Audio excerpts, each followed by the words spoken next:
right, what's up, everybody? Nick Sarnicola here, episode 5, Forged by Fire. I've got Melitsa Waage here. We're going to go through her story in just a few minutes. For those of you guys that are checking us out for the first time, Forged by Fire is bringing in entrepreneurs and talking about not their greatest moments, it's talking about the stuff that we have failed at, getting in the fire, and how we came out of it to go be successful and go win again. Right? There's so many great stories out there of success, and we always hear about how people made it, but we don't necessarily learn about those fires. And that's what Forged by Fire is all about. My quick backstory, from Michigan originally, super blue collar, got introduced to entrepreneurship at 18, fell in love, made my first million after many failures at 25. Company I was a part of went out of business, bought the assets of that company, created a brand that did a couple billion in sales over the course of 10 plus years. We had the largest weight loss and fitness challenge in the world for a few years, 19 countries, 3.5 million customers. And on that journey, every peak and every valley that you could possibly imagine had the opportunity to experience, which has given me a lot of context to be able to meet with great entrepreneurs like this and understand what those peaks and valleys are like at a very intimate level, because the shit storm is heading your way if you're an entrepreneur. We're going to talk about that today. So That's my quick backstory. Melitsa, give everyone your quick backstory from the short version, then we're going to give the long version here in just a minute. Sure. My name is Melitsa Waage. I'm the founder of Epic Talks, the #1 business networking event here in South Florida. And a little bit about my background. I was a foster child. I was born into heroin-addicted parents. I went into the foster care system at the age of 3 until the age of 15. Pretty much been on my own since then. Got kicked out of high school and told by my principal that I was just another Latina statistic who would never amount to anything. Here I am today, sharing my story. Want to continue inspiring people that no matter what happens in your life, you can accomplish anything you want. And today you have Epic Talks, which is absolutely crushing all of South Florida. Yes, I do. I also have a radio show called the Epic Talks Show on 94.5 FM Bleak Radio with over 160,000 listeners. Nice. Yes, thank you. I'm also an author of a #1 bestseller, Detoxify Your Mind. And I also have a charity called Backpack Attack, where I give backpacks to underprivileged kids. And and I'm just here to continue inspiring people and grow and learn and meet other amazing entrepreneurs like Nick, who's become a good friend and now a mentor of mine.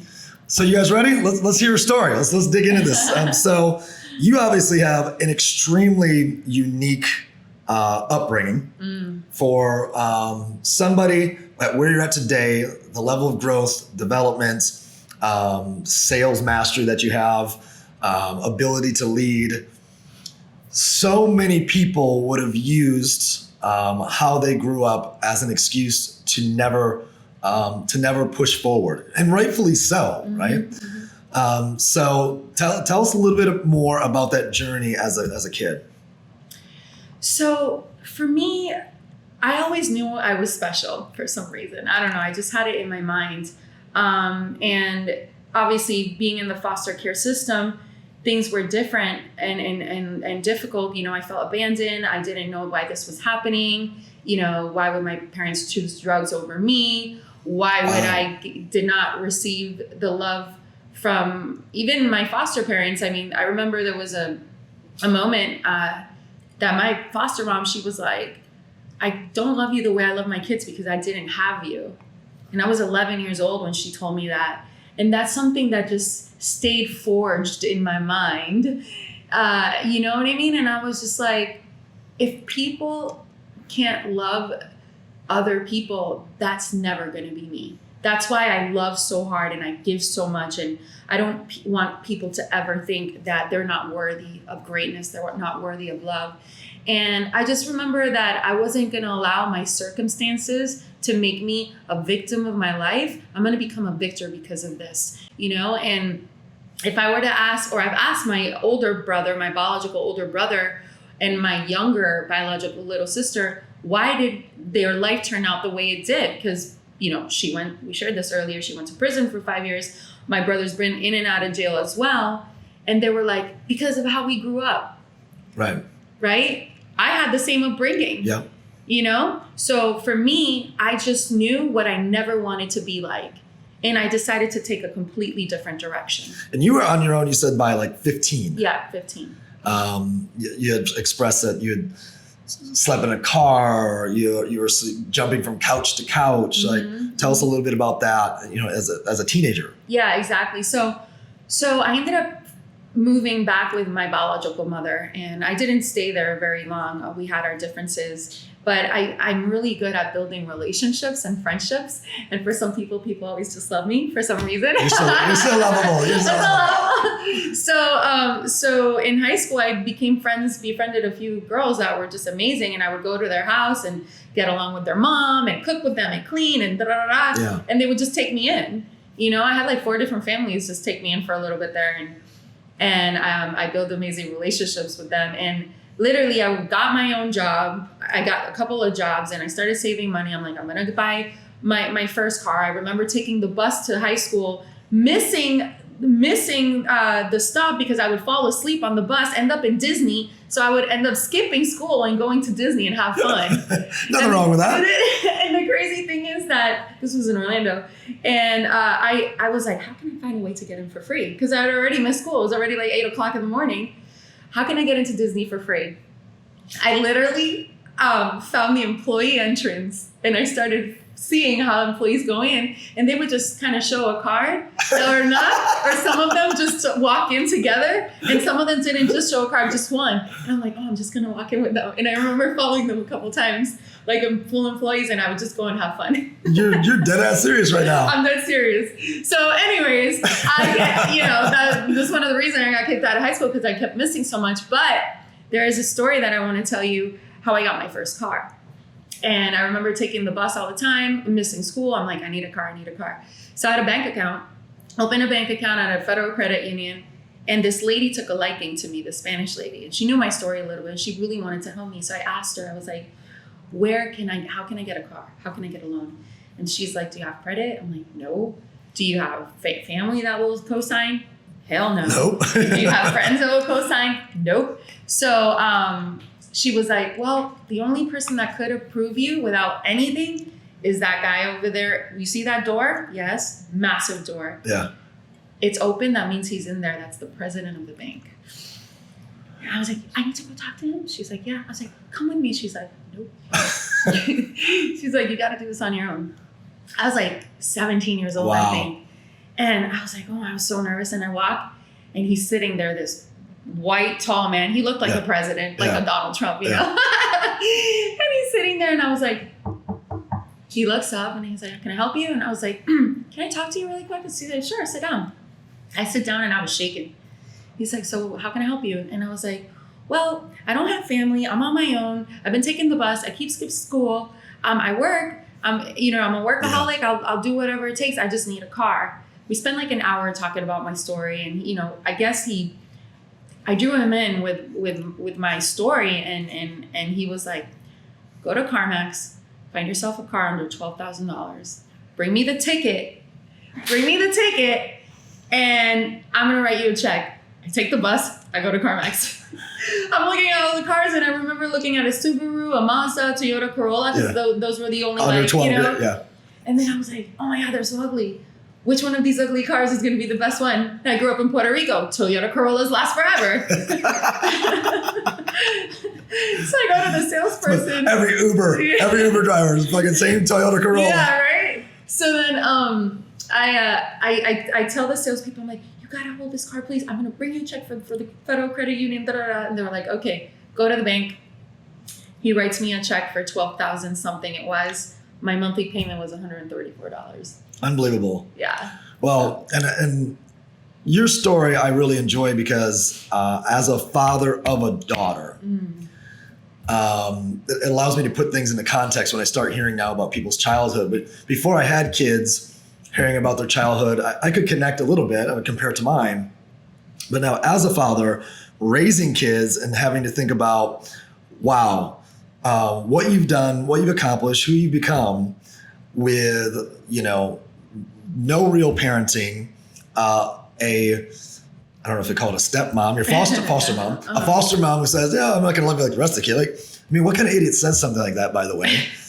And it's so impressive that you've used that for fuel as opposed to using it to destroy yourself, really. Mm-hmm. And you know, you had said earlier that you knew young that you're destined to do something great. Do you think that was the thing that just kind of stuck with you? Like, hey, stay on the path. You're supposed to do something great. Or was there a mantra? I do have to give them some credit. I grew up as a Christian, you know, so I would go to church with them like every Friday and Saturday. And they did teach me values and morals that I still live by. Yep. You know, growing up in church and, you know, finding out about God or, you know, Jesus or whatever. All due respect to people that don't believe in that. But for me, it was just this understanding that no matter what, I could pray and I would be fine. No matter what, if I do good to people, people are going to do good to me. Yeah. You know, and, you know, and just being a person of my word and a person of integrity and someone who never would screw anybody over. And that's literally how I grew up. Like, they taught me those values and their morals. Were they the best parents? No, you know, but I have to give them credit for that.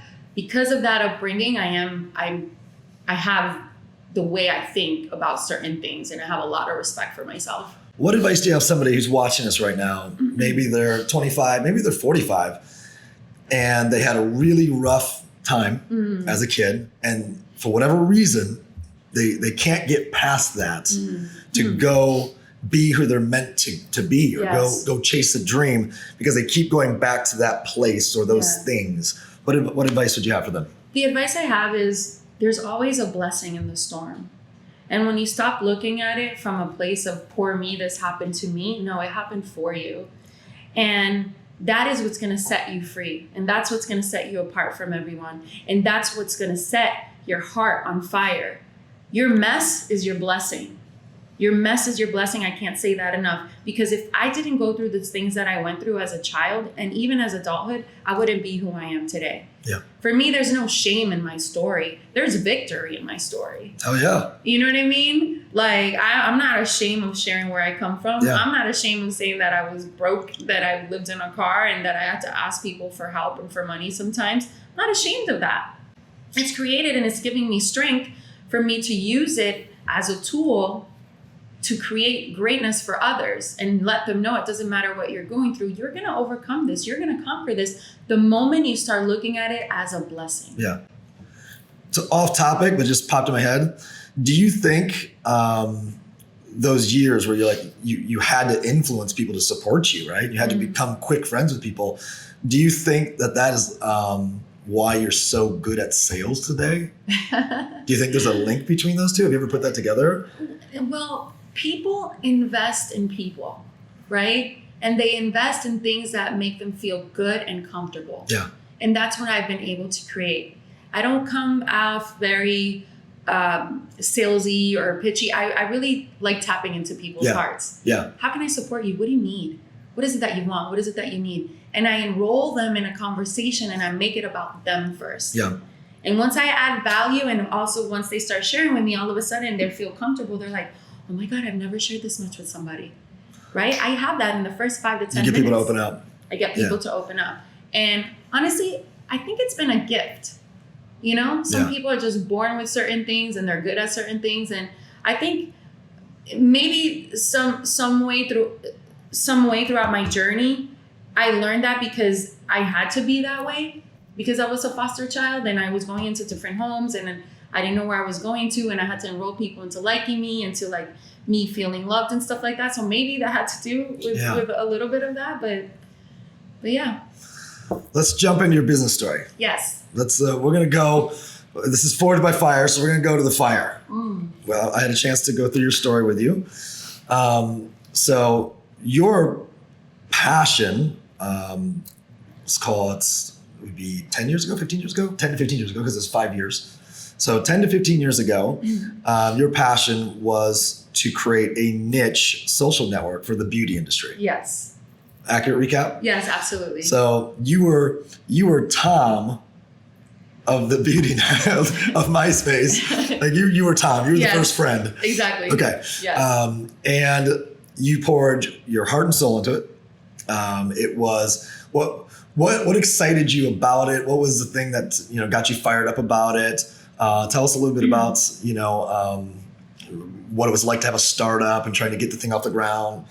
Tell us about those parts. So for me, I love creating, right? I have a very creative mind. And I remember the moment the idea went off in my head like a light bulb. And that's when MySpace was really popular, but Facebook had just started. And we were looking online to find a beauty salon that would show pictures, the haircuts, the prices, the products they sold.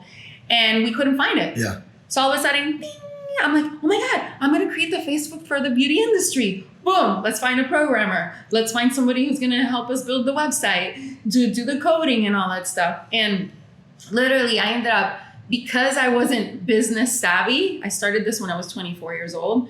And I wasn't really business savvy. I didn't have the right team members. I didn't have the right people to give me the right advice. I didn't have a Nick Sarnicola in my life. So I literally created so many mistakes. I wasted money. I wasted time. And eventually ended up building the company to the point where it had a beautiful platform. The things were working. Everything on the website was working. People were starting to sign up. So I had an investor. So you had enrollments. Yeah. I even threw like a party in Las Vegas for this, passing out flyers, and a whole bunch of beauty industry professionals showed up. We had like 200 people. Dana White showed up to support me. Soft launch? Like soft launch, yeah. And it was like incredible. We didn't know how to continue running with that momentum. Yeah. We had an angel investor show up and wanting to support us. And then long story short, he ends up disappearing with our intellectual property. And that was the end of that.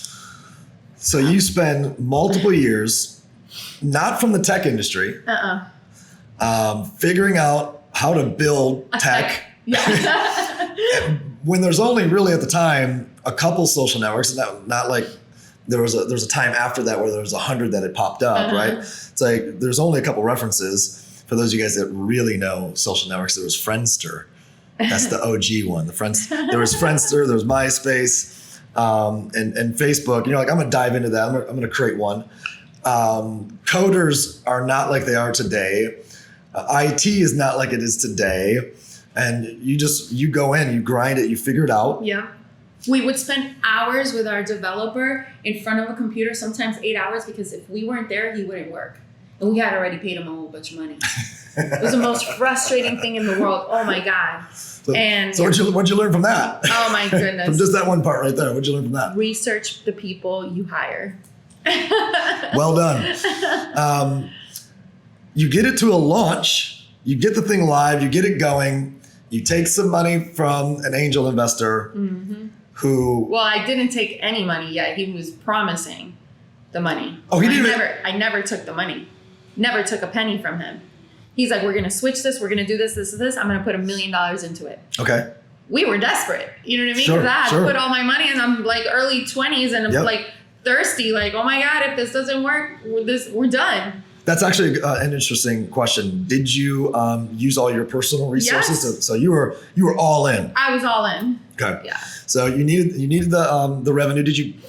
What happened with that? Did you get yourself in a contract or something with this guy, or with the guy? So you said this guy ended up walking. Yeah, he walked with your IP. So then he got some people in his team. Oh, we're gonna do this. We're gonna change this. We're gonna do that. We're like, where's your contract? Where's the contract? We need it. It's coming. 3 months of it's coming. It's coming. It's coming. Never got we get the contract. He disappeared on us. He had all of our stuff. So did you transfer him the we IP? were working together without the contract. And then long story short, we went the whole attorney route and all that stuff. So we ended up getting our stuff back. But definitely lesson learned there. And by that time, I'm sure it was just the period of time had passed. Your launch has faded away. Yeah, the excitement was not there. The stress was there. You're spending money you don't have on legal. Exactly. I would have jacked the guy in the face. I actually did. Yeah. Thought I'd throw that in there for you. Yeah.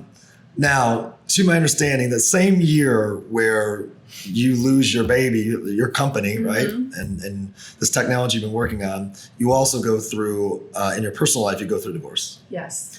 With who's also your business partner. Yeah. Right? So the two of you were building this together, you go through divorce. How difficult is it, or was it at that moment to and I know because I've been through divorce, but how difficult was it for you to lose your company and you have already put all your money in and now you have to deal with this on the personal side? Like, what was the hardest part of all of that? The hardest part was losing my identity, because I was with this person for 10 years and I didn't know what was going to happen next. I would wake up and I couldn't get out of bed for 4 hours just with my eyes like this. I didn't know who I was without him, And I was just obviously heartbroken, but I was like, God, there's a reason for this. I remember saying that there's a reason for this. And I've always had that fighting fire in me that I understand that any adversity I've gone through is for a reason. And I was like, but I can't understand it. And I ended up going through a really self-destructive mode for 2 years. I was partying with the wrong people. I was literally partying like a rock star. Plus I moved back to Las Vegas. So, everything is available there. And if you surround yourself with the wrong people, you're going to go through the wrong path. Sure. And I remember after 2 years of just being in this slump and not making the best decisions for my life, I looked at myself in the mirror and I literally talked to myself. I said it out loud. Are you proud of the woman you've become? And I said, no. So these two things trigger a spiral effect for you. Absolutely. And you start overcompensating by, having a great time. Yeah, exactly. When you put them into context, which one did you learn more from? Did you learn more from what you went through in your relationship? Did you learn more from losing your company? I know they're different things, but which one do you think made you more of who you are today? My divorce. Okay. Absolutely. Yeah. But what I learned from losing my company, I was chasing the money because I knew that it could be a $1 billion company. The numbers were there. The way it was set up, everything was epic. Right? And that led me to finding my purpose. Because once something doesn't make money, is it what you wanted to do, or were you just chasing the money? And I came to realize that I wasn't living in my purpose. So if you're not living in your purpose, you're not living in integrity with yourself. Right. Right? So I learned that from that. And then also with my divorce, I'm so happy it happened the way it did, because it wouldn't have created who I am today. Like literally, I ended up answering the question, I'm not proud of the woman you've become. What happened next? I see an ad on Facebook, Reignite Your Life, Your Finances, Your Future. This was a company that Steve Harv Eker had from the Millionaire Minds. Free ticket. I called a girlfriend of mine. I see a free ticket for the stupid conference. Should I go? Should I not? What do you think? She goes, if there's one positive thing you get out of it, it's a win situation. Yeah. I booked my flight, my hotel ticket. I went. Those 3 days changed the trajectory of my life. Did I end up investing $6,500 towards the end of the trip to join this program? Absolutely. The best money I've ever invested. Yeah. Because that took me on a journey of self-discovery for 2 years. Warrior camp, boot camps, money mastery, business boot camp, like all these things. And I started surrounding myself with like people that were on the same journey. I want more out of life. I want greatness. I want to create a company. I want to be better. I want to, get better in my mind. And then once I did that, I said, I need to pay this forward. Yeah. Because it changed my life. How am I going to pay this forward? How is my mess is going to turn into my triumph, right? How is this story going to be able to impact others? And then that's when I said, I'm going to write a book to toxify your mind. And I teach people in my book how I went from being in the gutter to literally where I am now, and it's more like it's a guidebook, right. So in the book you can fill it out and it's actually pretty cool. And then, started my radio show, started the charity Backpack Attack. And then I was like, I want to continue meeting people who are like me, resilient, people who are creating great things, great companies that have a great mindset. That's when I started Epic Talks. I'm going to take you back. We're going to jump back to Epic Talks in a second. I'm going to take you back for a moment. What were some of the most key lessons you learned since we talked about the relational side? Let's go to the business side. On the journey of losing your company, the one thing that you're just like, I want to see this thing explode, right? It's like the timing was there. The industry, the niche is perfect for something like that. What were some of the biggest lessons that you've learned on the entrepreneurial side during that time frame? Research every single person you bring into your team. That, I can't stress that enough. Call the people that they said they've worked with. Yeah. Research the projects that they have done. Don't trust so easily, because when you have something good and valuable, everybody's going to want to be a part of it, duplicate it, mimic it, and they think they can do it better than you. Also, find investors. Don't use your own money. There's so many amazing companies out there that, and even angel investors that are out there that want to see other people win. Yeah. Have a proper business plan. Show the numbers, show the stats, show the data on the industry that you're in. Don't use your own money. That was one of my biggest mistakes. And that's why I was always stressing so much, because I was literally like, living paycheck to paycheck. Oh, okay, $5,000 here. Oh my God, I don't have money for the rent. $10,000 here. Oh my God, you know what I mean? Yeah. Find yourself an amazing lawyer with a good reputation. And that's great advice, by the way. Yes. It's great advice. They're worth their weight in gold if you have the right attorney. Absolutely. And by the way, you can lose everything if you have the wrong attorney. Absolutely. You've been through that, I'm assuming. You can get your ass handed to you with the wrong attorneys. Yes. And focus. Take whatever time you need to and focus on your craft. Don't just say, oh, I have this idea. Go all in. People want results. People want to build a company. If you're not focused and you're not determined and you're not putting in the time, 15-hour days, it's not going to happen. So these two major life crises hit you in the same year. You then spend 2 years overcompensating, let's say, and you have just that moment of choice and decision, right? Mm-hmm. So, and you said you literally were looking at yourself in the mirror and you spoke it out loud. Mm-hmm. Say it again, because I don't want to miss. You literally said to yourself what? Are you proud of the woman you've become? And did you answer out loud as well? Absolutely. I said no. And it was like, oof, I'm getting goosebumps. It was like that moment. Like, if you have something going on in your life right now and you want the realest answer, don't ask anybody. Go to the mirror, look at yourself, and ask it out loud.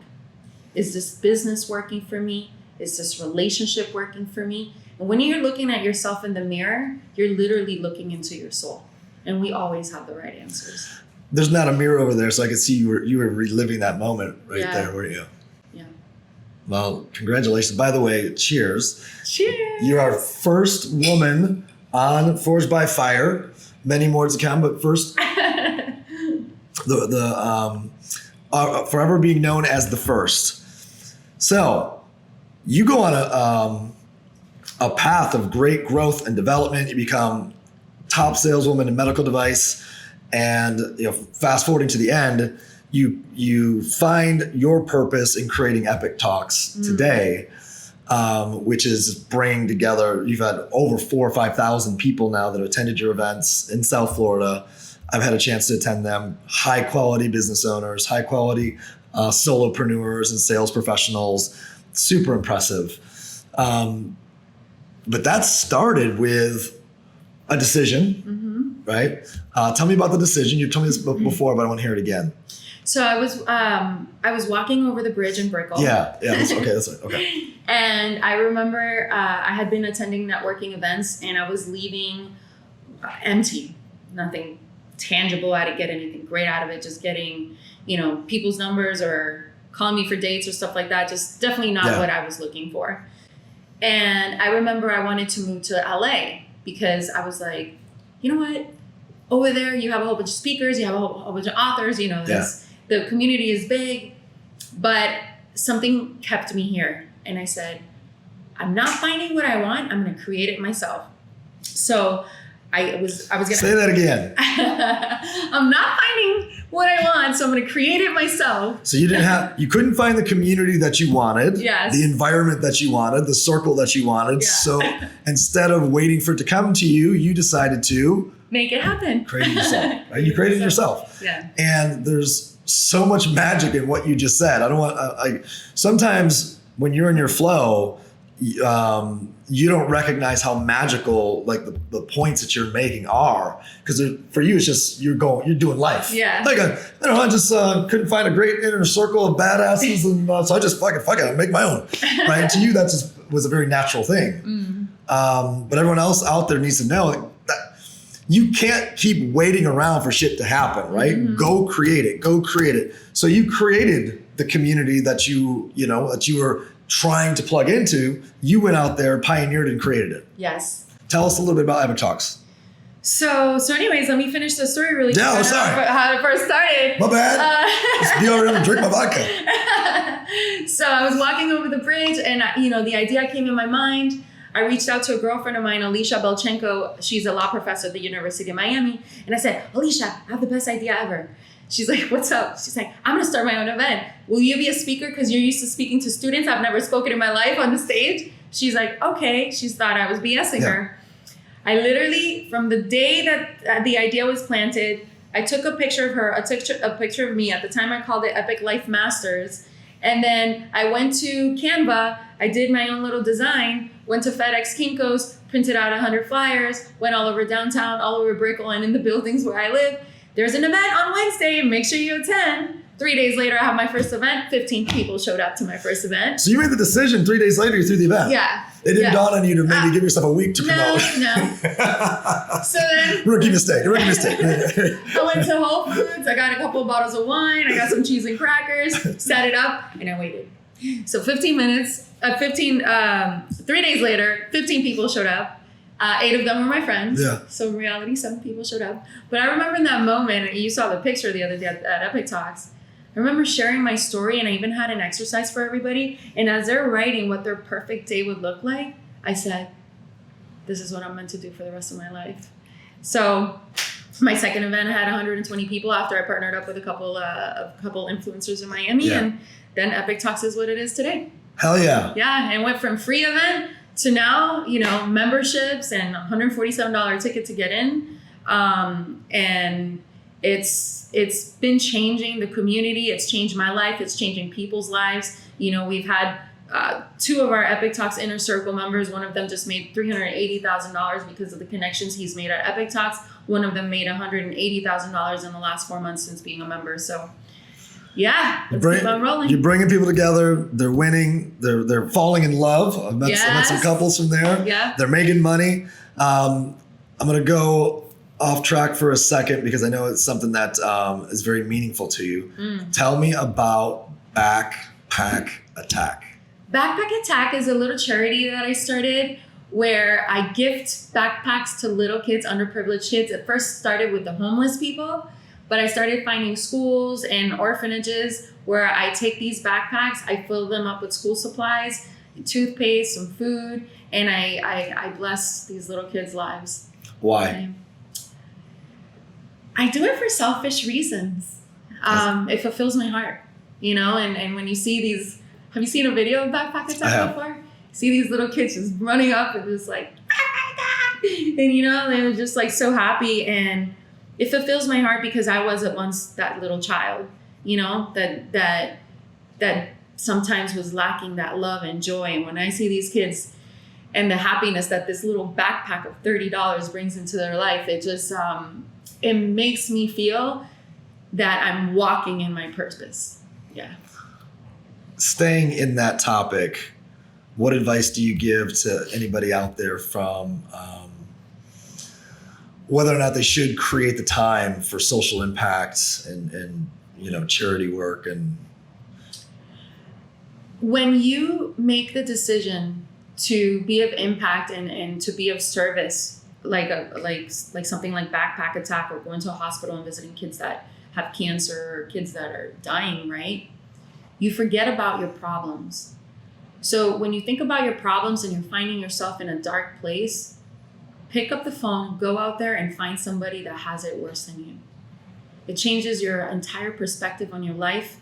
You know, some days where I'm having a bad day, I see a homeless person, I'm like, what do you want to eat? Oh, da, da, da, da. I go and get it for them and I give it to them. Yeah. That right there completely changes my mindset, the way I was feeling. It takes me out, like, boom. Being of service, that's why I have Epic Talks, is how I'm going to live the rest of my life. And that's living with integrity and inspiring others to do the same thing. Big dream for Epic Talks. What's the BHAG, the big, hairy, audacious goal? My big dream is to impact over 100 million lives in the next 5 years and to be in over 20 countries. Nice. Very good. Yes. Any countries that you've never been to that you're like, we got to open up here? Germany. Yeah. I've been getting a lot of calls from there for people interested. Okay. I love to have in Dubai. I used to live there, so I know a lot of people there, and I know I would really rock it there. Australia would be dope. I like Australia. Yeah. I'll go speak at that one. Okay, so let's shift off your story for a moment. Each week we pick a topic that maybe we had been speaking on over the last few weeks or few months through just my general content. And one of them that you've hit on twice already today that we did a whole week on is purpose. So you've referenced it a few times. How critical is success and happiness for you or for someone watching this to being tied into doing something that's inside their purpose? So I want you to ask yourself, what you're doing for a living, are you doing it because of the money, or are you doing it because it inspires you? Or are you doing it, because someone told you it was the right thing to do? Every morning you should wake up, and whatever you're doing, you should be willing to do it for free. And that's your purpose. So think about it this way. If you had all the money in the world and you don't have to worry about bills or anything, what would you wake up to do for free for the rest of your life? That is what you should be focused on. Because eventually, when you tap into your purpose, people are like, well, how am I going to pay my bills? Money will come. When you figure out what your purpose is and then you work on it and you figure out how to monetize it, it's going to happen. So, yeah. So go practical.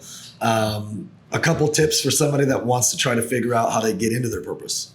I have a masterclass, actually, www.findclarityinlife.com. There, you'll find a video of me, and I take you through 5 questions. And in these questions, you're going to know exactly how to answer them because I tell you. By the end of that, you're going to form a full sentence, and it's going to give you a massive breakthrough. I guarantee it. Beautiful. Guarantee it. So let's go off purpose for a moment. What are any topics you want to talk about? Top 2 things you want to share. We have to assume the audience is solopreneur, entrepreneur, sales professional, or people that are side gig entrepreneurs. That's usually the audience. What's top 2 things you want to share with them? Anything that you want. I want to talk about emotional intelligence. Hit it. People don't understand the importance of emotional intelligence. We carry generational trauma, right? The trauma we go through. Thanks a lot, Dad. Kidding, I love you. The trauma that we go through is because our parents went through that trauma, right? So their parents went through that same trauma. And if you don't heal yourself from the trauma that was created in your life, you're going to carry that into the future generation, meaning your kids. Your kids, yeah. So one of the most important things, even before you start a business, dive deep into really good Emotional Intelligence Academy. I just graduated from one a year ago. It's called Ascension Leadership Academy. When I finished with my Emotional Intelligence course, which took 4 months, I would go every single month to Austin for a weekend. I literally felt like 100 demons had left my body. Yes. And every weekend, new different exercise, implementation, gratitude. I can't say too much about it because, there's an oath. We're not allowed to talk about what happens in there. I've seen Marines there. I've seen doctors. I've seen Lewis Howes has taken it. Oprah Winfrey has taken it.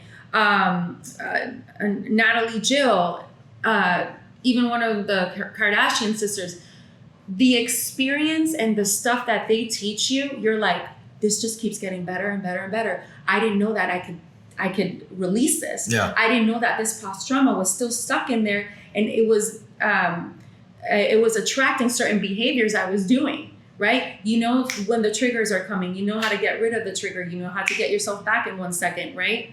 It's epic. It's called Ascension Leadership Academy. And I just can't stress that enough. If you're in a relationship and you're having problems, emotional intelligence. If you're in your business having problems, emotional intelligence. If your team is having problems, emotional intelligence. Tip number 2. Tip number 2. Or topic number 2. Topic number 2. I wish I would have learned this more in school, but for me, which I'm starting to learn now, is how to really get good at your finances. Okay. And manage money better. You know, because if I would have learned how to manage my money properly, I would have invested it better. And I just didn't know. I was kind of making my own decisions. Yep. Learn, financial literacy. Find somebody or a mentor that will teach you, listen, this is what you should be doing. This is, put money away for this, put money away for that, and I'm just learning that now. I'm freaking 39 years old, but to make better decisions with my money. Absolutely. Well, we got a lot of good shit that came out of this one today. A backstory that is super rare, and how you've overcome and how you've won despite really against all odds. When you start to think about a teenager at 15 out on your own, sleeping in cars and jumping from friend to friend, like it's mind-boggling. Like I think of different individuals I grew up with and paths that they take. It's mind-boggling to see that you just made a choice to succeed, to win, to do something special. And, you find a path, you build a company, shit hits the fan, you spiral, and then you look yourself in the mirror and say, no, we're making a change right now. Mm-hmm. And you become, a sales monster in medical sales, and then truly find your purpose, launch Epic Talks, and you're about to take this thing to 20 countries.